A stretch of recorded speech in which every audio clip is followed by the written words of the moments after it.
Market रेटच्या दुपटीचा मोबदला आपण द्यावा. आम्ही रस्ते करण्यासाठी सहकार्य करू, परंतु जबरदस्तीने कुठली नोटीस न देता आपण पाळत असाल तर याचा विरोध आम्ही काय. ही अतिक्रमण मोहीम नाही.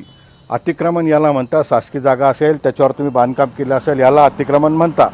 ही मोहीम काय आहे? माझं घर होतं, माझ्या घरासमोर रस्ता 3 वेळेस बदलला, सरकारने रस्ता बदलला आणि रस्त्याची रुंदी तुम्हाला वाढवायची, तुम्हाला पैसे द्यावे लागेल. त्यामुळे दडपशाही थांबवा. आम्हाला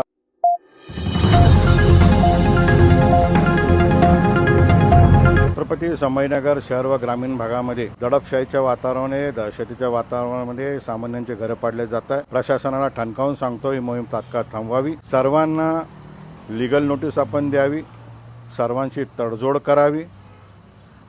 मार्केट रेटच्या दुपटीचा मोबदला आपण द्यावा. आम्ही रस्ते करण्यासाठी सहकार्य करू, परंतु जबरदस्तीने कुठली नोटीस न देता आपण पाळत असाल तर याचा विरोध आम्ही कायम करू.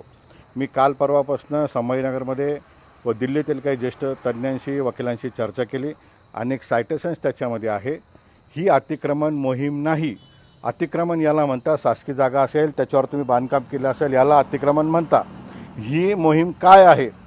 माझं घर होतं, माझ्या घरासमोर रस्ता 3 वेळेस बदलला, सरकारने रस्ता बदलला आणि रस्त्याची रुंदी तुम्हाला वाढवायची, तुम्हाला पैसे द्यावे लागेल. त्यामुळे दडपशाही थांबवा. आम्हाला नोटीस द्या, मार्केट रेटप्रमाणे दुप्पटीने पैसे द्या. आम्ही सहकार्य करू. दादागिरीची भाषा असेल तर ती सहन केली जाणार नाही. कायद्याच्या भाषेत त्याला उत्तर दिलं जाईल. आणि मी सगळ्यांना हक्काने सांगतो, तुमचा एक छोटा भाऊ म्हणून, संभाजीनगरचा रहिवासी म्हणून मी सर्व कायदेशीर न्यायालयीन जबाबदारी उचललेली आहे. महाराष्ट्रामध्ये असेल ही लढाई, दिल्लीला लढावं लागेल तर ती लढेल आणि आपण सर्वजण न्याय घेऊ. कोणी भीतीच्या वातावरणात राहू नका. प्रत्येकाने महानगरपालिकेला, प्राधिकरणाला जाब विचारा की कायदेशीर नोटीस कुठं आहे.